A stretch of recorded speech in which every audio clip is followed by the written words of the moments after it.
ஹடார் miss. இன்றைக்கி நம்ம பார்க்க போகிறது மை செகண்ட் ஒய்ஃப் ஜங்குக்கு எஃப்எஃப் தான் பார்க்க போகிறோம். ஸ்டேட்டஸ் ஸ்டோரிக்குள்ளே போயிடலாம். ஸ்டார்டிங்கில் ஜங்குக்கு அப்போ தான் வேக்க பார்க்குறாரு. நீங்கள் பக்கத்தில் இருக்க சேரில் உட்காந்து அப்படியே டேபிளில் தலையை சாய்ச்சி தூங்கிட்டு இருக்கீங்க. ஒயன் ஒயன் அப்படின்றாரு. அப்போ நீங்களும் ஐஸ் ஓப்பன் பண்ணி பார்க்குறீங்க. ஜங்குக்கு வேறு தலை செம்மையாக வலிக்குது. ஸோ தலையில் கை வைக்க போகிறாரு. அப்போ நீங்கள் டக்குன்னு ஜங்கு கையை அசைக்காதீங்க, பார்த்து வலிக்க போகுது அப்படின்ட்டு மெதுவாக அவரோட கையை பிடிக்கிறீங்க. டாக்டர் இந்த காயம் ஆறுற வரைக்கும் உங்களை நல்லா ரெஸ்ட் எடுக்க சொன்னார். அதான் பார்த்து கையை அசைக்காதீங்க. ஹே, எப்படி என் கையில் காயம் ஆச்சு? எப்படி ஆச்சா? என்ன நீங்கள் பண்ண வேலை தான் நான் பண்ணனா? நான் என்ன பண்ணேன்? ஏன் உங்களுக்கு தெரியாதா? தெரியாதுன்றனால தான் கேட்குறேன். நான் என்னடி பண்ணேன்? என் கையில் எப்படி காயம்? ஒருவேளை கோவத்தில் நீ தான் இந்த வேலையை பண்ணியா? உங்கள் அப்பா அம்மாவை பார்க்கக்கூடாதுன்னு சொன்னதுக்கு நீ தான் இதை பண்ணியா? சொல்லுவீங்களே, நல்லா சொல்லுவீங்க. உங்கள் கையில் காயம் ஆகிடுச்சுன்னு நான் எவ்வளோ ஃபீல் பண்ணி அழுதேன் தெரியுமா? நான் என்னமோ காயப்படுத்தின மாதிரி பேசுனீங்க. அப்போது என் கையில் எப்படி காயம் வந்துச்சு? இதுக்கு நீ தான் ரீசனாக இருப்ப. ஆமாம், எல்லாத்துக்கும் நான் தான் ரீசன். நீங்கள் குடித்ததுக்கும் நான் தான் ரீசன். என்கிட்ட அப்படி நடந்துக்கிட்டீங்கல்ல, அதுக்கும் நான் தான் ரீசன். நான் என்னடி பண்ண உன்னை? என்ன பண்ணல, இங்கே பாருங்கள் அப்படின்ட்டு உங்கள் ட்ரெஸ்ஸை விலைக்கு நெக்க காமிக்கிறீங்க. ஜங்குக்கு பைட் பண்ணியிருப்பார்ல, அது நல்லா தெரியுது. என்னடி இது? இதை நான் தான் பண்ணேண்ணா? ஆமாம், வேற யார்? நான் மற்றவங்ககிட்ட போய் வாங்கிட்டு வந்தேன்னு நினைக்கிறீங்களா? ஏச்சி, அப்படி இல்லை. ஆனால் எனக்கு எதுவுமே ஞாபகம் இல்லையே. எப்படி இருக்கும்? நல்லா குடின்னு குடிச்சா எப்படி ஞாபகம் இருக்கும்? குடிச்சேண்ணா? ஆமாம்ல, சரக்கு பாட்டில் வாங்கிட்டு வந்தோம்ல அப்படின்ட்டு கீழே பார்க்குறாரு. அந்த கிளாஸ் பீஸ் எல்லாம் இன்னும் அப்படியே தான் இருக்குது, க்ளீன் பண்ணவே இல்லை. ஒயன், என்ன நடந்துச்சுங்க? போர்க்களமே நடந்துச்சு. எவ்வளோ பிரச்சனை தெரியுமா உங்களுக்கு எனக்கும்? எதுவுமே ஞாபகம் இல்லையா? இல்லடி, நான் குடித்தா எல்லாத்தையும் மறந்துடுவேன். தெளிவாயிட்டா எனக்கு எதுவும் ஞாபகத்துக்கு வராது. அப்படி என்ன நடந்துச்சு? என்ன நடக்கணும்? என்னத்தை தான் சொல்கிறதோ தெரியல. ஓயன் ப்ளீஸ், என்ன நடந்துச்சுன்னு சொல்லு. அப்போ நீங்களும் எல்லா விஷயத்தையும் சொல்கிறீங்க. ஜங்குக்கே ஒரு மாதிரியாக இருக்குது. நான் உங்ககிட்ட அப்படி என்ன கேட்டுட்டேன்? ஒரு பேச்சுக்கு சண்டேயில் டிவோர்ஸ் பண்ணிக்கலான்னு கேட்டேன். அதுக்கு நீ இப்படியே பண்ணுவீங்க? நான் உங்களை அந்த மாதிரி பார்த்ததே இல்லை. நான் எவ்வளோ பயந்துட்டேன்னு தெரியுமா? நைட் ஃபுல்லாக எனக்கு கை நடுக்க அடங்கவே இல்லை. அப்படியே பயந்துட்டே தான் உங்கள் பக்கத்தில் உட்காந்துட்டு இருந்தேன். உங்களை விட்டுட்டும் என்னால் போக முடியல இந்த நிலமையில. சடனாக உங்களுக்கு என்ன ஆச்சு? ஏன் டிஃப்ரெண்ட்டாக நடந்துக்கிறீங்க? ஏதாவது பிரச்சனைனா சொல்லுங்கள், என்கிட்ட ஷேர் பண்ணுங்கள். இப்படி உள்ளுக்குள்ளேயே போட்டு வச்சிட்ருக்காதீங்க. அதனால தான் இப்படியெல்லாம் நடந்துக்கிறீங்களா? ஏதாவது பேசுங்களேன். ஏன் நிஜமாவே இதெல்லாம் நடந்துச்சா? நான் உன்ட்ட அந்த மாதிரிலாமா நடந்துக்கிட்டேன்? பின்ன நான் போய் சொல்கிறேன்னா? இல்லை, எனக்கு தெரியல. ஆனால் நீ ஏன் என்கிட்ட டிவோர்ஸ் கேட்ட? அதனால தான் எனக்கு ஒரு மாதிரியாக இருந்துச்சு. எங்கே நீ என்னை விட்டு போயிடுவியோன்ற பயத்தில் தான் அந்த மாதிரி நடந்துக்கிட்டேன். கண்டிப்பாக இது ஏன் தப்பு இல்லை, உன் தப்பு தான். உன்னை யார் என்கிட்ட அப்படி கேட்க சொன்னது? நான் கேட்டால் அதுக்கு அப்படி தான் பண்ணுவீங்களா? ஆமாம், வேறு என்ன பண்ணுறது? என் கூட இருக்கணும், என்னை விட்டு போகக்கூடாது. அதுக்காக இது இல்லை, இதுக்கு மேலேயும் பண்ணுவேன். ஆனால் இதுக்கு மேலே இந்த மாதிரி வார்த்தையெல்லாம் என்கிட்ட பேசுகிற வேலை வச்சுக்காத. என்னை விட்டு போயிடுறேன், இது இதோட முடிஞ்சிருச்சு. இந்த மாதிரிலாம் வேணாம், எனக்கு அதெல்லாம் சுத்தமாக பிடிக்காது. சண்டையில் ஏதோ பேசுகிறது தான், அதுக்காக எல்லாமே நடந்துரும்னு அர்த்தமாயிடுமா? ஆமாம், எனக்கு அர்த்தம்தான். ஆல்ரெடி நான் மெர்சி இழந்துட்டேன். இதுக்கு மேலே ஒன்றையும் என்னால் இழக்க முடியாது. நீ எனக்கு வேணும், இப்போவும் அதை தான் சொல்கிறேன். நீ எனக்கு வேணும். இதுக்கு மேலே இந்த மாதிரி வார்த்தையெல்லாம் என்கிட்ட பேசாத, எனக்கு அதெல்லாம் சுத்தமாக பிடிக்கல அப்படின்னு சொல்லிட்டு எந்திரிக்கிறாரு. நீங்களும் அவரோட கையை பிடிச்சி சப்போர்ட் பண்ணுறீங்க. ஒன்றும் தேவையில்ல, நானே பார்த்துக்கிறேன். இந்த இடத்துல கோவப்பட வேண்டியது நான். ஆனால் நீங்கள் நம்ம மூஞ்சி திருப்பிட்டு போகிறீங்க. ஹலோ, உங்ககிட்ட தானே பேசுகிறேன், நீங்கள் பாட்டுக்கு போகிறீங்க அப்படின்றீங்க. ஜங்கு கண்டுக்கவே இல்லை. அவர் பாட்டுக்கு ரெஸ்ட் ரூம் போய்ட்றாரு. கண்டுக்கவே இல்லை. சே, இங்கே என்ன தான் நடக்குது? பண்ணதெல்லாம் அவர், ஆனால் என்கிட்ட கோவப்படுறாரு. என்னவோ கல்யாணமே ஆனாலும் இவரை புரிஞ்சுக்கிட்டது ரொம்ப கஷ்டமாக இருக்குது அப்படின்னு சொல்லிட்டு நீங்களும் கீழே போகிறீங்க. மெர்சியோட அம்மா உங்களை பார்த்துட்டு, சந்தோஷமா? உனக்கு ரொம்ப சந்தோஷமாக இருப்பியே. என்ன சொல்கிறீங்க? அதான் அவனை இந்த நிலைமைக்கு கொண்டு வந்து விட்டுட்டல்ல, அவனை ஏன் இப்படி காயப்படுத்துகிற? எப்போ நீ அவனோட லைஃப்குள்ளே வந்தியோ அப்போதுலேருந்து அவன் ரொம்பவே ஃபீல் பண்ணுறான். எல்லாத்துக்கும் காரணம் நீ தான். ஒரு குழந்தை வயிற்றுல இந்த குழந்தைய கூட உன்னால் உருப்படியாக பார்த்துக்க முடியல. நீயே யோசிச்சுப்பாரு. நீ ஜங்குக்கு டிசர்வான ஒரு பொண்ணு தானா? கொஞ்சம் யோசிச்சுப்பாரு. அவன் நல்லா இருக்கணும்னு நினச்சா அவன் லைஃப்பை விட்டு போயிடு அப்படின்னு சொல்லிட்டு அவங்க பாட்டுக்கு போகிறாங்க. உங்களுக்கு ஒன்றுமே புரியல. நம்மளால தான் ஜங்குக்கு இந்த மாதிரி ஆயிடுச்சோ அப்படின்ற மாதிரிலாம் நினச்சிட்டு இருக்கீங்க. பட் அதில் உங்கள் தப்பு எதுவும் இல்லை. ஆனால் உங்களுக்கே ஒரு மாதிரி கில்ட்டியாக இருக்குது. அப்படியே ஒரு 3 days போயிடுது. இப்போ வரைக்கும் நீங்களும் ஜங்குக்கும் பேசிக்கவே இல்லை. நீங்கள் ஒரு கில்ட்டி ஃபீலிங்னால பேசாமல் இருக்கிறீங்க அவர்கிட்ட. ஜங்குக்கும் உங்ககிட்ட பேசல, வீட்லேயே இருக்க மாட்டுறாரு. உங்களுக்கும் என்னன்னே புரியல. அவர்கிட்ட நீங்களும் எதுவும் கேட்காம தான் இருக்கீங்க. இப்போ நீங்களும் ஜோனாவும் டைனிங்கில் உட்காந்து பேசிகிட்டு இருக்கீங்க. சாருக்கு என்னாச்சு மேடம்? வீடே தாங்க மாட்டுறாரு. அதான் எனக்கும் எதுவும் புரியல. கேட்டாலும் எதுவும் சொல்ல மாட்டுறாரு. உங்கள் 2 பேர்த்தையும் என்னால் புரிஞ்சிக்கவே முடியல. 2 எபிசோடில் ரொமான்டிக்காக இருக்கீங்க, மித்த 2 எபிசோடில் இப்படி அடிச்சுக்கிறீங்க. என்னது? அதான் உங்கள் கதைப்படி அப்படி தானே வருது, அதை சொன்னேன். நீ வேற ஏன்டி இப்படி என்னை போட்டு டார்ச்சர் பண்ணுற? நானே என்ன பண்ணுறதுன்னு தெரியாமல் முழிச்சிட்ருக்கேன். இவருக்கு வேற கையில் அடிபட்டிருக்கு, ஆனால் வீடே தாங்க மாட்டுறாரு. கட்டு மாற்றலான்னு பார்த்தாலும் மனுஷன் எங்கேயாவது வெளியே போயிடுறாரு. என்ன பண்ணுறது? சரி விடுங்க மேடம், அவரே மாற்றிப்பார். அவரெல்லாம் மாற்ற மாட்டாரடி, எனக்கு நல்லா தெரியும். அவர் சீக்கிரமாக வீட்டுக்கு வந்துட்டா பரவாயில்ல, கட்டு மாற்றிடலான் இருக்கேன். ஓகே வந்துடுவார். நான் சாப்பாடு கொண்டு போகிறேன், சுமி எனக்காக வெயிட் பண்ணிகிட்ருப்பா அப்படின்னு சொல்லிட்டு அவளும் ஃபுட் எடுத்துகிட்டு போகிறா. அவள் போன கொஞ்ச நேரத்துக்கு அப்புறமா, சுமி அவளை நம்ம பார்க்கவே இல்லைல்ல, போய் பார்த்துட்டு வரலாம் அப்படின்னு சொல்லிட்டு நீங்களும் அவளோட ரூம் போகிறீங்க. அங்கே சுமி சாப்பிட மாட்டேன்னு அடம் பிடிச்சிட்ருக்கா. என்னடியாச்சு? சாப்பிட மாட்டா மேடம், அழுதுருவோம் போல. சுமி குட்டி கொஞ்சமாக சாப்பிடுங்களேன். ஏய், அவளுக்கு பிடிக்கலன்னா விட்டுற. இப்படி பிடிக்கலன்னு விட்டு தான் நேற்று நைட்டே சாப்பாடு கொடுக்காம போயிட்டேன். எப்பவும் குழந்தைய பட்டினி போட முடியுமா? சுமி கொஞ்சமாக, சூடெல்லாம் கம்மியாக தான் இருக்குது, சாப்பிடுமா அப்படின்னு அவள் ஊட்ட ட்ரை பண்ணுறா. ஆனால் சுமி சாப்பிடவே மாட்றா. இங்கே ஜோனா அழாத குறை தான். நீங்களும் ஏய் இரு நான் கொடுக்குறேன். வேணாம் மேடம், என்னாலேயும் முடியல. பரவாயில்ல கொடு, நான் கொடுக்குறேன் அப்படின்னு சொல்லிட்டு நீங்களும் கப்பை வாங்கிட்டு சுமிக்கிட்ட போகிறீங்க. சுமி குட்டி கொஞ்சமாக சாப்பிடுங்க. ஆ சொல்லு சுமி, இங்கே பாருடா, இங்கே பாரு, சொல்லு அப்படின்னு சொல்லிட்டு அவள் ஃபேஸை திருப்பி ஊட்ட ட்ரை பண்ணுறீங்க. ஆனால் எல்லாத்தையும் கீழே துப்புறா. என்னாச்சு? ஏன் எல்லாத்தையும் கீழே துப்புறா? அவ்வளோ மோசமாக இருக்கா அப்படின்னு நீங்கள் சாப்பிட்டு பார்க்குறீங்க. ஜோனா சூடு பண்ணியா? ஆமாம் மேடம், எப்போ சாப்பாடு கொடுத்தாலும் சூடு பண்ணி தான் கொடுக்கணுமா. ஐயோ, டேஸ்ட்டே மாறிடுச்சு. இது எப்படி குழந்தை சாப்பிடும்? அதான் சாப்பிட மாட்டேன்னு அடம் பிடிக்கிறா அப்படின்னு உங்கள் ஷாலை வச்சு அவள் மவுத்தெல்லாம் தொடச்சி விடுறீங்க. இரு, நான் வேறு ஏதாவது குக் பண்ணி தரேன். மேடம் நீங்களா? ஆமாம், ஏன்? இல்லை, சுமிக்கு சமைக்கிறவங்க தான் சமைச்சு கொடுக்கணும், அவள் சாப்பிட்ணுன்னு சொல்லியிருக்காரு. இது அவருக்கு தெரியாமல் பார்த்துக்கலாம் சரியா? ஆனால் ஒரு வேளை அவருக்கு தெரிஞ்சிருச்சுன்னா தெரியாமல் பார்த்துக்கலாம். ஓகே, நான் சொல்கிறது உனக்கு புரியுதா? மேடம் அப்படின்றா.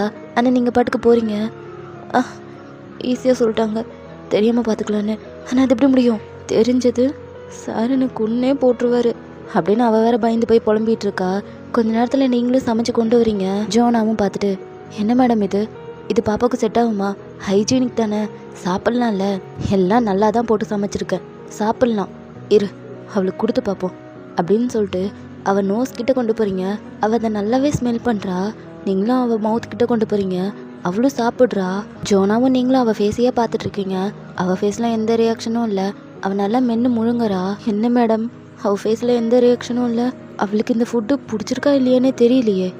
இரு ட்ரை பண்ணலாம், திரும்பவும் கொடுப்போம் அப்படின்னு சொல்லிட்டு அகெயின் ஊட்டி விடுறீங்க. அவளும் சாப்பிட்றா. என்ன ஜோனா மெதுவாக மெல்றா? நல்லா இல்லையா? நல்லா தாண்டி சமைச்சேன். நீங்கள் நல்லா சமைச்சாலும் அவளுக்கு பிடிக்கணும் அப்படின்னு எந்த அவசியமும் இல்லையே. எனக்கும் இதுக்கும் சம்மந்தம் இல்லை. அவள் பிடிக்காம கற்றுனான்னா நான்லாம் எதுவும் பண்ண மாட்டேன். நீங்கள் தான் கன்வின்ஸ் பண்ணணும். ஏய் பயமுடுத்தாதிரி, நீ கொஞ்சம் சாப்பிட்டு பாரு. எனக்கு வேணாம். ஏய் ப்ளீஸ் கொஞ்சமாக சாப்பிட்டு பாரு. எனக்கு வேணாம், அவன் ஃபேஸ்லேயே ரியாக்ஷன் எல்லாம் எனக்கு பயமாக இருக்குது. ப்ளீஸ் ஒரே ஒரு வாய் மட்டும் சாப்பிட்டு பாரு, டேஸ்ட் பண்ண. ஏன் நீங்கள் பண்ணலாம்ல? நான் சமைச்சதை நானே எப்படி டேஸ்ட் பண்ணால் நல்லா இருக்கா இல்லையான்னு தெரியாது. நீ சாப்பிட்டு பாரு கொஞ்சமாக. சரி கொடுங்க அப்படின்றா. நீங்களும் ஸ்பூனில் எடுத்து அவளுக்கு ஊட்டி விடுறீங்க. என்ன நல்லா இருக்கா? உப்பு ஏதாவது ஜாஸ்தியாக இருக்கா இல்லை சாஸ் ஜாஸ்தியாக ஊற்றிட்டுனா? நல்லா இருக்கா? சாப்பிட முடியுதா? சும்மா சொல்லக்கூடாது மேடம், ரொம்ப நல்லா இருக்கு, செம்ம டேஸ்ட்டு. நிஜமாவா? நிஜமாக டேஸ்ட்டாக இருக்கா? ஆமாம் அப்படின்றா. அப்போ கைத்தட்டுற சவுண்டு நீங்கள் 2 பேரும் பார்க்குறீங்க. பார்த்தா சுமி தான் கைத்தட்டி சிரிக்கிறா. உங்கள் 2 பேத்துக்கு சரியான ஷாக்கு. அப்படியே அவளே பார்த்துட்ருக்கீங்க. சிரிக்கும்போது அவ்வளோ அழகாக க்யூட்டாக இருக்கா. மேடம் இவ சிரிச்சே இப்போ தான் நான் பார்க்குறேன். எவ்வளோ அழகாக இருக்கால்ல, கைத்தட்டி சிரிக்கிறா. என்ன நடந்துச்சு அப்படின்னு உங்களை பார்க்குறா. நீங்கள் அவள் சிரிக்கிறத பார்த்ததுமே உங்களுக்கு கண்ணெல்லாம் கலங்கிடுச்சு. உங்கள் கனவுல தேகு வந்து ஒரு டைம் சிரிச்சிருப்பான்ல, அதே மாதிரியே சிரிக்கிறா. நீங்களும் அவளை வச்ச கண்ணை எடுக்காமல் அப்படி பார்த்துட்ருக்கீங்க. சிரிக்கும் போது அவ்வளோ க்யூட்டாக அவ்வளோ அழகாக இருக்கா. மேடம் இங்கே பாருங்க. என்னாச்சு உங்களுக்கு? இல்லை ஒன்றும் இல்லை, அவளுக்கு ஃபுட்டு பிடிச்சிருக்குன்னு நினைக்கிறேன், அதான் சிரிக்கிறா. கொடுங்க ஊட்டுங்க. ஆ ஆ சரி அப்படின்ட்டு நீங்களும் அவளுக்கு ஊட்டி விடுறீங்க. சுமி ரொம்ப ஹாப்பியாக சாப்பிட்றா. அதை பார்க்கும்போது உங்களுக்கு ஒரு மாதிரி திருப்தியாக இருக்குது. இவ்வளோ நேரம் சேடாக இருந்திருப்பீங்க, கொஞ்சம் கில்ட்டி ஃபீலிங்கோடு இருந்திருப்பீங்க. ஆனால் இப்போ அது சுத்தமாக இல்லை. அவள் ஸ்மைலை பார்த்ததுமே உங்களுக்கு ரொம்ப ரிலீஃபாக இருக்குது. ஒரு தெய்வம் தந்த பூவே கண்ணில் தேடல் இந்த தாயே வாழ்வு தொடங்கும் இடம் நீதானே வானம் முடியும் இடம் நீதானே காற்றைப் போல நீ வந்தாயே சுவாசமாக நீ நின்றாயே மார்பிலூறும் உயிரே ஒரு தெய்வம் தந்த பூவே கண்ணில் தேடல் இந்த தாயே. சுமி முக்கால்வாசி சாப்பிட்டுட்டா ஜோனா. ஆமாம், இன்னைக்கு தான் அடம் பிடிக்காமல் சாப்பிட்ருக்கா. அவளுக்கு ரொம்ப பிடிச்சிருக்குன்னு நினைக்கிறேன். ஆமாம், இனிமேல் நானே குக் பண்ணி கொடுக்கட்டுமா? வேணாம் மேடம், சாருக்கு தெரிஞ்சிச்சுன்னா பிரச்சனையாயிடும். இல்லை, அவருக்கு தெரியாமல் நம்ம 2 பேத்துக்குள்ளே இருக்க சீக்ரெட், ஓகேவா? ஆ சீக்ரெட்டா? என்ன இப்படி சொல்கிறீங்க? எனக்கு பயமாக இருக்கே. பயப்படாத, நான் பார்த்துக்கிறேன், ஓகே? என்னமோ சொல்கிறீங்க. சரி அப்படின்றா. நீங்களும் சுமி சாப்பிட்டதுமே அவளுக்கு தண்ணியெல்லாம் கொடுக்குறீங்க, அவளும் குடிக்கிறா. கொஞ்ச நேரத்துக்கு அப்புறமா நீங்கள் சுமியை வெயிட் மிஷினில் நிற்க வைக்க பார்க்குறீங்க. ஆனால் நிற்கவே மாட்றா, ரொம்ப அடம் பிடிச்சிட்டு இருக்கா. ஒரு 2 மினிட்ஸ் மட்டும் நில்லு சுமி, நேரா ப்ளீஸ், உன் வெயிட்டை மட்டும் நான் செக் பண்ணிக்கிறேன், ப்ளீஸ் ப்ளீஸ் நில்ல அப்படின்னு நிற்க வைக்கிறீங்க. ஆனால் நிற்கவே மாட்றா, தைய தக்கான்னு குதிக்கிறா. ஜோனா வேற இது எல்லாத்தையும் பார்த்து சிரிச்சிட்டு இருக்கா. என்னை பார்த்தா பாவமா இல்லையா உனக்கு? ஏன் அப்படி பண்ணுற? நில்ல அப்படின்னு நிற்க வைக்கிறீங்க, நிற்கவே மாட்றா. இப்போ எதுக்கு மேடம் நீங்கள் இதெல்லாம் பண்ணிகிட்டு இருக்கீங்க? அவள் வெயிட்டை செக் பண்ணுறதுக்கு தான். வெயிட்டை செக் பண்ணி என்ன பண்ண போகிறீங்க? அவள் வயசுக்கு ஏற்ற வெயிட்டில் தான் இருக்காளான்னு ஒரு டவுட்டு, அதான் செக் பண்ணிகிட்ருக்கேன். என்னமோ அவள் தான் நிற்க மாட்றாள், விடுங்களேன். எப்படி விட முடியும்? இன்னைக்கு செக் பண்ணாமல் விட மாட்டேன். சுமி நில்லு அப்படின்னு நிற்க வைக்கிறீங்க. அவள் எங்கே நிற்கிறா? நிற்கவே மாட்றா. இதுக்கு மேலே முடியாது. இனிமேல் உன்ட்ட அகிம்சையெல்லாம் இல்லை, ஸ்ட்ரைட்டாக ஆக்ஷன் தான். ஆக்ஷனாக என்ன பண்ண போகிறீங்க? பாரு வேணா அப்படின்ட்டு நீங்கள் அதில் ஏறி நின்று வெயிட் பார்க்குறீங்க. என்ன பண்ணுறீங்க? இருடி அப்படின்ட்டு வெயிட் பார்த்துட்டு சுமியை தூக்கிட்டு அகெயின் நிற்கிறீங்க. அவளை ஆடாமல் அசையாமல் பிடிச்சிட்டு வெயிட் பார்க்குறீங்க. வெயிட் போட்டுட்டேன். என்ன மேடம் பண்ணீங்க? இரு ஒரு நிமிஷம் அப்படின்ட்டு கீழே இறங்கிட்டு உங்கள் ஃபோன் எடுத்து அப்படியே கால்குலேட் பண்ணி பார்த்துட்ருக்கீங்க. ஆல்ரெடி நீங்கள் வெயிட் போட்டிருப்பீங்கள்ல உங்கள் வெயிட்டை மட்டும், அதையும் இப்போ சுமியை தூக்கிட்டு நின்றுருப்பீங்கல்ல, அதையும் சேர்த்து கணக்கு பண்ணி பார்க்குறீங்க. ஜோனாவும் வந்து பார்க்குறா. இவ்வளோதானா சுமியோட வெயிட்டு? ரொம்ப வீக்காக இருக்கா போல மேடம். ஆமாம், வீக்காக இல்லாமல் அதுக்கு தான் சொல்கிறேன், இனிமேல் நான் சமைச்சு தரேன், அவள் வெயிட் எப்படி கெயின் ஆகுதுன்னு பாரு. வேணாம், தேவையில்லாத பிரச்சனை. இது நமக்குள்ளே இருக்க சீக்ரெட்டு, யாருக்கும் தெரியக்கூடாது, ஓகேவா? ஆனால் உடனே இதை சொல்லிவிடுங்க. ஹெல்ப் பண்ண முடியுமா முடியாதா? பண்ணுறேன், ஹெல்ப் தானே பண்ணுறேன். இதுதான் குட் கேர்ள் அப்படின்ட்டு நீங்கள் அவள் கண்ணத்தை பிடிச்சி கிள்ளிட்டு சுமி கூட போய் விளையாடிட்டுருக்கீங்க. அவளுக்கு உங்களை ரொம்பவே பிடிச்சிருக்கு, கொஞ்ச நேரத்துலேயே மிங்கிள் ஆகிட்டா. இப்போ நைட்டு ஜங்குக்கு வரத்துக்கு முன்னாடியே நீங்கள் உங்கள் ரூமுக்கு போயிடுறீங்க. பிகாஸ் சுமி கூட இருந்தால் ஜங்குக்கு பிடிக்காதுல்ல, அதனால ஜங்குக்கும் ரூமுக்கு வராரு. நீங்களும் அவரை பார்த்துட்டு எங்கே போயிருந்தீங்க? கையில் கட்டு மாற்றணும், மாற்றிட்டீங்களா? இல்லை, வாங்க மாற்றி விட்றேன் அப்படின்ட்டு நீங்கள் கூட்டிகிட்டு போயிட்டு கட்டெல்லாம் மாற்றி விட்றீங்க. ஜங்குக்கும் இன்னும் ஒரு 10 நிமிஷத்தில் உன்னால் ரெடியாகி கிளம்ப முடியுமா? எங்கே போகிறோம்? என் ஃப்ரெண்டு வீட்டில் ஒரு பார்ட்டி, நான் வர முடியாதுன்னு தான் சொன்னேன், ஆனால் அவன் தான் வந்தே ஆகணுன்ட்டான். அதான் நம்ம போயிட்டு வரலாம். சரி போகலாம். உங்களுக்கு என்ன ஆச்சு? உங்கள் முகமே சரியில்லை, ஏதாவது ப்ராப்ளமா? எதுனாலும் என்கிட்ட சொல்லுங்கள். இல்லை ஒன்றும் இல்லை, நீ ரெடியாகு அப்படின்னு சொல்லிட்டு அவர் பாட்டுக்கு எந்திரிச்சு போயிடுறாரு. ஸோ நீங்களும் போயிட்டு ரெடி ஆகுறீங்க. ஜங்குக்கும் ரெடியாகி வந்துடுறாரு. 2 பேரும் அந்த பார்ட்டிக்கு தான் கிளம்பி போகிறீங்க. ஜங்கு கூட ஃபேஸே சரியில்லை, நீங்களும் அது எல்லாத்தையும் கவனிச்சுட்டு தான் இருக்கீங்க. ஆனால் கேட்டாலும் சொல்ல மாட்டாரு, அதனால் நீங்களும் எதுவும் கேட்க வேணான்னு அமைதியாக இருக்கீங்க. இப்போ பார்ட்டியில் நீங்கள் பாட்டுக்கு தனியாக உட்காந்துட்ருக்கீங்க. ஜங்குக்கு பார்த்தா அவரோட ஃப்ரெண்ட்ஸ் கூட பேசிகிட்டு இருக்காரு. அவங்கக்கிட்ட பேசி முடிச்சுட்டு அப்படியே போய் ட்ரிங்க்ஸ் பண்ணிகிட்டு இருக்காரு. உங்களையும் பார்த்துட்டே தான் இருக்காரு. அப்போ ஜங்கு கூடிய ஃப்ரெண்டு வந்துட்டு, என்னடா பொண்டாட்டிவே இப்படி சைட் அடிக்கிற? ஏன் உனக்கு என்ன கஷ்டமாக இருக்கா? இல்லை சைட் அடி, பிரச்சனை இல்லை, அழகாக அந்த சைட் அடிக்க தான் செய்வாங்க. ஏன் அப்படி சொல்கிற? நீ மட்டுமா சைட் அடிக்கிற? அதோ அங்கே பாரு, அவனும் ரொம்ப நேரமாக அந்த பொண்ணை தான் பார்த்துட்ருக்கான். ஏய் இவனா? இவன் இங்கே என்னடா பண்ணிட்டு இருக்கான்? இவனையுமா இன்வைட் பண்ணீங்க? இல்லைடா, அவனை யார் கூப்பிடுவா? ஜேசன் ஒய்ஃபோட தம்பியாம்மா, அதான் வந்திருக்கான். மேபி இவனுக்கு தெரிஞ்சிருக்கலாம் அந்த பொண்ணு உன்னோட ஒய்ஃபுன்னு. அதான் அப்படி வச்சுக்கன்னு எடுக்காம பார்க்குறேன். எதுக்கும் ஜாக்கிரதையா இரு. அவனுக்கும் உனக்கும் சுத்தமாக ஆகாது. உன்னை பழி வாங்குறன்ற பேரில் உன் ஒய்ஃப் மேலே ஏதாவது கை வச்சிட்டு போகிறான். ஏய், வாய் மூடு. இல்லைடா, சொன்ன வரைக்கும் போதும், மூடிட்டு போ. சரி, என்னமோ என்ன சொன்னாலும் கோவப்படுற, பார்த்துக்கோடா அப்படின்னு சொல்லிட்டு அவனும் அங்கேருந்து போயிடுறான். ஜங்குக்கும் ட்ரிங்க்ஸ் பண்ணிட்டு உங்களையவே பார்த்துட்டு இருக்காரு. அப்போ லின் வரான். நீங்கள் அவனை சுத்தமாக கவனிக்கவே இல்லை. நீங்கள் பாட்டுக்கு சுற்றி வேடிக்கை பார்த்துட்டு இருக்கீங்க. அப்போ அவன் கால் தடிக்கி உங்கள் மேலேயே ஜூஸ் எல்லாம் கொட்டிடுறான். நீங்கள் டக்குன்னு எந்திரிச்சிடுறீங்க. என்ன பார்த்து வர மாட்டிங்களா? ஐயோ சாரி மேடம், கால் தடுக்கிடுச்சு, அதான் மேலே ஊற்றிட்டேன், ஒரு நிமிஷம் அப்படின்ட்டு டிஷ்யூஸ் எடுக்கிறான். நீங்கள் மேலே ஜூஸ் ஊற்றிடுச்சுன்னு சொல்லிட்டு அது எல்லாத்தையும் தட்டி விட்டுட்டு இருக்கீங்க. லின்னும் உங்களுக்கு தொடச்சி விடுறதுக்காக வரான். ஆனால் நீங்கள் அதை கவனிக்கல, குனிஞ்சு எல்லாத்தையும் தட்டி விட்டுட்டு இருக்கீங்க. ஜங்குக்கு இது எல்லாத்தையும் பார்த்துட்டு தானே இருந்திருப்பாரு. ஸோ அவரு டக்குன்னு வந்துட்டு லின்னோட ஹேண்டை பிடிக்கிறாரு. அப்போ தான் நீங்கள் நிமிர்ந்து பார்க்குறீங்க. என்னடா பண்ணுற? இல்லை, ஜங்குக்கு அவங்க மேலே ஜூஸ் ஊற்றிடுச்சு, அதான். சாரி மட்டும் கேட்டுட்டு போ, தேவையில்லாத வேலையில் பார்க்காத. ஆ சரி, சாரி மேடம். பரவாயில்ல, கேட்டுதில்ல, கிளம்பு அப்படின்றாரு. அப்போ அவனும் போயிடுறான். ஜங்குக்கும் உங்களை பார்த்துட்டு உட்காரு, இல்லை வாஷ்ரூம் போயிட்டு வந்துடுறேன், உட்காரு அப்படின்றாரு. அப்போ நீங்களும் சேரில் உட்காடுறீங்க.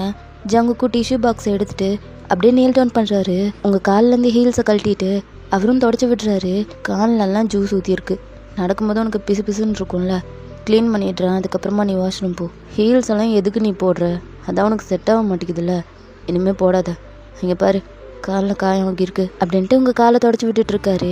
சுற்றி இருக்கவங்க எல்லாரும் உங்களை தான் பார்க்குறாங்க. ஜங்குக் போதும், எல்லாரும் நம்மளை தான் பார்க்குறாங்க, நான் போய் வாஷ்ரூமில் க்ளீன் பண்ணிட்டு வந்துடுறேன், நீங்கள் இங்கேயே உட்காருங்க, நான் இதோ வந்துடுறேன் அப்படின்னு சொல்லிட்டு நீங்களும் எந்திரிச்சு போகிறீங்க. ஜங்குக்கும் மெதுவாக எழுந்து நிற்கிறாரு. எல்லாத்தையும் பார்த்துட்டு, நான் இங்கே யாருமே பொண்டாட்டியோட காலை பிடிச்சது இல்லையா? இல்லை பிடிக்கக்கூடாதா? எல்லாரும் எதுக்கு படம் ஓடுற மாதிரி பார்த்துட்டு இருக்கீங்க? அவங்கவுங்க வேலையை பாருங்க அப்படின்னு சொல்லிட்டு அவர் பாட்டுக்கு போய் சேரில் உட்காடுறாரு. எல்லாருமே அவங்கவுங்க வேலையை பார்க்க ஆரம்பிச்சிடுறாங்க. நீங்களும் க்ளீன் பண்ணிட்டு வந்துடுறீங்க. ஜங்குக்கும் உங்களை பார்த்துட்டு, போகலாமா வீட்டுக்கு? போகலாம், உங்கள் ஃப்ரெண்ட்ஸ் கிட்ட சொல்லிட்டு வாங்க. அதெல்லாம் வேணாம், கால் பண்ணி சொல்லிக்கலாம், இப்போ போகலாம். இல்லைங்க, சொல்லிட்டு வாங்க, இல்லைன்னா உங்களை தேட போகிறாங்க. ஏன்னா எனக்கு இப்போ போகணும் வீட்டுக்கு, வா அப்படின்ட்டு எந்திரிக்கிறாரு. நீங்களும் அவரை சப்போர்ட் பண்ணுறீங்க, ஏன்னா ரொம்ப குடிச்சிருக்காரு. இப்போ உங்களால் கார் ஓட்ட முடியுமா? ரொம்ப ட்ரிங்க்ஸ் பண்ணியிருக்கீங்க. அதெல்லாம் ஓட்ட முடியும். ஓட்ட முடியும், ஈஸியாக சொல்லிடுவீங்க. நீங்கள் ஓட்ட வேணாம், நானே ஓட்டிக்கிறேன். உனக்கு கார் ஓட்ட தெரியுமா? அதெல்லாம் தெரியும். தெரியாதா? வாங்க போகலாம். ஒரு நிமிஷம், உன்னோட ஹீல்ஸ் எடுத்துகிட்டு வராரு அப்படின்ட்டு அவரே எடுத்துகிட்டு வராரு. நீங்களும் உங்கள் ஹீல்ஸை கையில் வாங்கிட்டு அவரையும் கூட்டிகிட்டு போய் காரில் உட்கார வச்சுட்டு நீங்களும் வந்து ட்ரைவ் பண்ணுறீங்க. என் வாழ்க்கை நாடகமா, என் பிறப்பு பொய் கணக்கா, அந்த தெய்வம் தூங்கிடுச்சா, என் விதியை எழுதே இல்லை. என்னாச்சு உங்களுக்கு? ஏன் அப்படி கத்திட்டு இருக்கீங்க? கத்துறேண்ணா, என் மனசில் அவ்வளோ வலி இருக்குது, வேதனைப்பட்டுட்ருக்க, அதான் இப்படி பாட்டாக வெளியே வருது. அப்படி எதை நினச்சி வேதனைப்படுறீங்க? எல்லாம் நம்ம குழந்தைய நினச்சி தான். இந்நேரம் இருந்திருக்கலாம், ஆனால் இல்லாமல் போயிடுச்சு. நான் உன் கூட இருந்திருக்கணும்ல, நான் இல்லாததுனால தான் உனக்கு அப்படியெல்லாம் நடந்துருச்சு. நான் இல்லைன்னா என்ன? நீ ஒரு டாக்டர் தானடி, நீயாவது கொஞ்சம் கவனமாக இருந்திருக்கலாம்ல. ஜங்குக், நான் டாக்டருக்கு படிச்சிருக்கேன். மனப்பாடம் பண்ணி படிக்கிறதுங்கிறது வேற, மனசார படிக்கிறதுங்கிறது வேற. அதனால் எனக்கு தெரியல. இப்போ இதை நினச்சி தான் ஃபீல் பண்ணிகிட்ருக்கீங்களா? விடுங்க, போகணுன்னு இருந்திருக்கு, போயிடுச்சு. இதுக்கு மேலே ஃபீல் பண்ணி என்ன பிரயோஜனம்? விட முடியலடி. ஃபஸ்ட் டைம் கேட்டப்போ அப்படியே எனக்கு ஒன்றுமே புரியல. நிஜமாக தான் கேட்குறம்மா அப்படின்னு தோணுச்சு. நான் உன் கூட இருந்திருக்கணும், ஒரு டைமாவது உன்கிட்ட நான் பேசியிருக்கணும். ஆனால் அதை நான் பண்ணல. இதில் ஏன் தப்பும் இருக்குது, என்னால் தான் எல்லாமே. ஐயோ, இதில் உங்கள் தப்பு என்ன இருக்குது? என் தப்பு தான். நான் என்னதான் இருந்தாலும் உங்ககிட்ட சொல்லியிருக்கணும், அப்படின்னா டாக்டரை போய் பார்த்துருக்கணும். என் தப்பு தான். இதில் நீங்கள் ஏன் உங்களையே ப்ளேம் பண்ணிக்கிறீங்க? விடுங்க, உங்களால் எதுவும் இல்லை. இதை நினச்சி தான் இப்படி குடிக்கிறீங்களா? இப்படிலாம் பண்ணாதீங்க, உங்களுக்கு தான் ப்ராப்ளம். உங்கள் உடம்பு என்னத்துக்கு ஆவறது? இதனால் இல்லை, இதுக்கு மேலே ஒரு விஷயம் இருக்குது. அதனால தான் என் மனசெல்லாம் ரொம்ப வலிக்குது. இந்த நம்பி ஏமாறுறதுங்கிறது இருக்குல்ல, அது ரொம்ப கொடுமையான விஷயம் தெரியுமா? ஏமாறுறதா? ஏன், யார்கிட்ட ஏமாந்தீங்க? ஒன்றும் இல்லை, காரை கொஞ்சம் ஓரமாக நிறுத்து, ஏங்க என்னாச்சு? நிறுத்துன்னு சொல்கிறேன், நிறுத்து. அப்போ நீங்களும் ஓரமாக நிறுத்துறீங்க. ஜங்குக்கும் டோர் ஓப்பன் பண்ணிட்டு வெளியே போகிறாரு. நீங்களும் பின்னாடியே போயிட்டு, என்னாச்சுங்க, வாமிட் வருதா, தலைவலிக்குதா, இல்லை தலை சுற்றுதா? அப்படியெல்லாம் ஒன்றும் இல்லை. அப்போ ஏன் இங்கே நிறுத்த சொன்னீங்க? அது எனக்கு வீட்டுக்கு போக பிடிக்கல, இங்கேயே கொஞ்ச நேரம் இருப்போம். இங்கேயா? கொஞ்ச நேரத்தில் வீட்டுக்கு போயிடலாம், வாங்க போகலாம். எனக்கு வீட்டுக்கு வர்றதுக்கு பிடிக்கலடி, எனக்கு பிடிக்கல. கொஞ்ச நேரம் இங்கேயே இருக்கலாம் ப்ளீஸ், தயவுசெய்து என்னை கூப்பிடாத. இங்கேயே கொஞ்ச நேரம் இருக்கலாம், இங்கே ரொம்ப சைலண்ட்டாக இருக்குது. கொஞ்ச நேரம் இங்கேயாவது நிம்மதியாக இருக்கிறேனே. சரி, அங்கே பெஞ்ச் இருக்குது, அங்கேயாவது போய் உட்காரலாம் வாங்க அப்படின்ட்டு கூட்டிகிட்டு போய் உட்கார வைக்கிறீங்க. நீங்களும் பக்கத்தில் உட்காந்துக்கிறீங்க. ஆனால் பார்த்தியா எவ்வளோ தெளிவாக இருக்குது, என்ன மாதிரி இல்லை. ஜங்குக் ப்ளீஸ் புலம்ப ஆரம்பிக்காதீங்க, கொஞ்ச நேரம் அமைதியாக உட்காருங்க சரியா அப்படின்றீங்க. ஜங்குக்கும் அதுக்கப்புறம் எதுவும் பேசல, அமைதியாக உட்காந்துட்ருக்காரு. கொஞ்ச நேரம் ஆகிடுது. அப்படியே போகலாமா? போகலாம் வாங்க அப்படின்ட்டு அவரை கார்கிட்ட கூட்டிகிட்டு போகிறீங்க. முன்னாடி டோர் ஓப்பன் பண்ண போகிறீங்க. அப்போ ஜங்குக் டக்குன்னு உங்கள் ஹேண்டை பிடிச்சிட்டு, இங்கே வேணாம், பின் சீட்டுக்கு வா. நானும்மா? ஆமாம் அப்படின்ட்டு அவர் போய் உட்கார்றாரு. நீங்களும் போயிட்டு பக்கத்தில் உட்காடுறீங்க. என்னாச்சுங்க, உன்னால் இப்போ முடியுமா? புரியல. உன்னால் முடியுமாடி என் கூட அந்த மாதிரி இருக்கிறதுக்கு? என்ன திடீர்னு தோணுது, ட்ரிங்க்ஸ் பண்ணல தோணுது, இப்போ நீ எனக்கு வேணும் அப்படின்ட்டு உங்கள் சீக்ஸை பிடிக்கிறாரு. நீங்களும் அவரோட ஹேண்டை பிடிச்சிட்டு, ட்ரிங்க்ஸ் பண்ணியிருக்கீங்கள, அதான் அப்படி, வீட்டுக்கு போயிடலாம், அதுக்கப்புறமா நம்ம பேசிக்கலாமா? எனக்கு இந்த பேச்சுவார்த்தையெல்லாம் வேணாம், இப்போது நீ எனக்கு வேணும். வீட்டுக்கு போகிற வரைக்கும்லாம் எனக்கு பொறுமை இல்லை, இப்போவே. எனக்கு புரியுது, ஆனால் நம்ம வெளியில் இருக்கோம், இங்கே போய் எப்படி? வீட்டுக்கு போயிடலாமே, அதுக்கப்புறம் இதை பற்றி பேசி முடிவெடுத்துக்கலாமே. எதுக்கு நீ இப்படி தாங்கிற? இதுக்கு முன்னாடி கூட தான் நமக்கு நடந்திருக்கு, அப்போ நம்ம பேசி முடிவெடுத்துட்டு இருந்தோம்மா, அதுவாக தானாக நடந்துச்சுல்ல, அதே மாதிரி தான் இதுவும். ஜங்குக், அது தானாக நடந்துச்சு ஒத்துக்கிறேன், ஆனால் அது வீட்டில். இப்போது இங்கே எப்படி யாராவது பார்த்துட போகிறாங்க? யார் பாப்பா? அதெல்லாம் யாரும் பார்க்க மாட்டாங்க, வா. ஒரு நிமிஷம், நான் என்ன சொல்கிறேன்னா, நம்ம இதை நாளைக்கு நைட்டு வச்சுக்கலாம். ஏன்னா இப்போ நீங்கள் ட்ரிங்க்ஸ் பண்ணியிருக்கீங்க, அதான். ஏன் பண்ணா என்ன?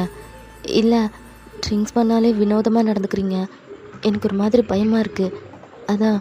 இப்போது இங்கே போய் அப்போ இதுக்கோசரம் நான் நாளைக்கு நைட் வரைக்கும் வெயிட் பண்ணணும்னு சொல்கிறியா? அதெல்லாம் என்னால் முடியாது. எனக்கு இன்றைக்கி நைட்டு இப்போவே இங்கேயே நீ வேணும். இதுக்கு மேலே ரீசன் சொல்லி எஸ்கேப் ஆகலான்னு நினைக்காத, அது என்கிட்ட நடக்காது அப்படின்ட்டு டையெல்லாம் கழட்டிட்டு ஷர்ட் பட்டன்லாம் கழட்டி விட்டுறாரு. நீங்கள் அப்படியே கல் பண்ணிட்டு உட்காந்துட்ருக்கீங்க. ஐயோ, விட மாட்டார் போலியே. ஜங்குக், ஒரு நிமிஷம், ஆக்சுவலி எனக்கு பீரியட்ஸு, அதுக்கு தான் இப்போதைக்கு வேணாம், நாளைக்கு பார்த்துக்கலான்னு சொன்னேன். இப்போ வேணாமே. என்னை பார்த்தா உனக்கு எப்படி தெரியுது? கேன மாதிரி தெரியுதா? இல்லை, உண்மையாகவே எனக்கு பீரியட்ஸ் தான். ஓ அப்படியா? எங்கே காட்டு. என்ன பீரியட்ஸ்ன்னு சொன்னால நான் அப்படி நம்புறது? காட்டு. ஜங்குக் வேணாமே, என்கிட்ட காட்டுறதுக்கு உனக்கு என்ன கஷ்டம்? காட்டு, பார்த்து தெரிஞ்சுக்கிறேன். இல்லை, பீரியட்ஸ்லாம் இல்லை, சும்மா சொன்னேன், அதான் நான் பார்த்தேன் அப்படின்ட்டு ஷர்ட்டை கழட்டுறாரு. நீங்களும் அவரோட ஆப்ஸ் எல்லாம் பார்க்குறீங்க. ஜங்குக், ஒரு நிமிஷம், கொஞ்சம் யோசிக்கிறதுக்கு டைம் தரீங்களா? ஒரே ஒரு நிமிஷம் ப்ளீஸ். ஒரு நிமிஷமா? எதுக்கு? அதெல்லாம் உனக்கு பத்தாது, இப்போ பண்ணலாம். வீட்டுக்கு போய் நல்லா எவ்வளோ நேரம் வேணாலும் யோசி, இப்போ மூடை ஸ்பாயில் பண்ணாத. ஆல்ரெடி ரொம்ப இரிட்டேட் பண்ணிகிட்ருக்க, எவ்வளோ நேரம் தான் நானும் அமைதியாக இருக்கிறது.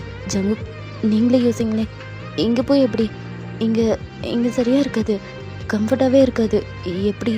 அதெல்லாம் ரொம்ப கம்ஃபர்டபுளாக இருக்கும். நம்ம என்ன தூங்கவா போகிறோம்? ஒரு ஆள் படுக்கிற அளவுக்கு இடம் இருந்தால் போதும். அது மட்டும் இல்லாமல் இப்படி ஒரு மூமெண்ட் திரும்பவும் நம்ம லைஃப்பில் கிடைக்காது.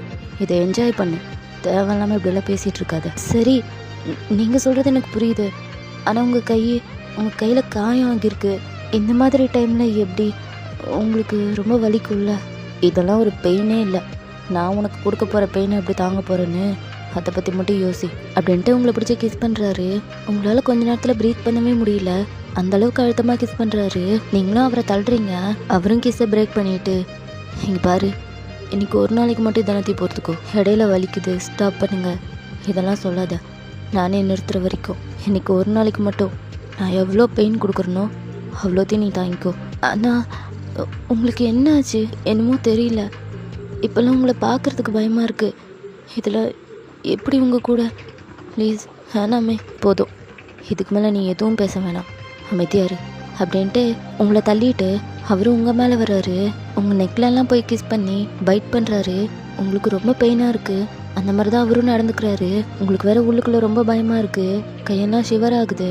பிகாஸ் ஆல்ரெடி ஜங்குக்கு இந்த மாதிரி இருந்திருப்பார்ல, அப்போவே உங்களுக்கு ரொம்ப பெயினாக இருந்திருக்கும். இப்போ ஜங்குக்கு இந்த மாதிரி சொல்லிட்டு உங்கள் கூட இருக்கவும் உங்களுக்கு நல்லா புரிஞ்சு போயிடுது அதை விட இது பெயினாக இருக்கும் அப்படின்ட்டு. அவரும் உங்கள் ட்ரெஸ் எல்லாம் அண்ட்ரெஸ் பண்ணிவிட்டு உங்கள் பாடி ஃபுல்லாக கிஸ் பண்ணுறாரு. உங்கள் கூட அப்படியே ரிலேஷன்ஷிப்பில் இருக்காரு. ரொம்ப வலிக்குது உங்களுக்கு. உங்களால் ப்ரீத் பண்ணவும் முடியல. ரொம்ப கஷ்டமாக இருக்குது. அப்படியே ரொம்ப நேரம் போகுது. ஆனால் வேணாம், ஸ்டாப் பண்ணுங்க அப்படின்னு நீங்கள் வாயை திறந்து சொல்லவே இல்லை. ஜங்குக்காக ரொம்ப அமைதியாக அந்த பெயினெல்லாம் தாங்கிட்டு இருக்கீங்க. 2 பேத்துக்குமே ரொம்ப ஸ்வெட் ஆகிடுச்சு. உங்கள் ஹேர்லாம் கூட ரொம்ப வெட்டாக இருக்குது. உங்கள் ஐஸ்லேருந்து டியர்ஸ் வருது. ஜங்குக்கும் புரியுது உங்களுக்கு ரொம்ப பெயினாக இருக்குது அப்படின்ட்டு. ஸோ ரொம்ப நேரமாக போகுது. ஹார்ஷாக தான் நடந்துக்கிறாரு. நீங்களும் அது எல்லாத்தையுமே ஃபீல் பண்ணுறீங்க.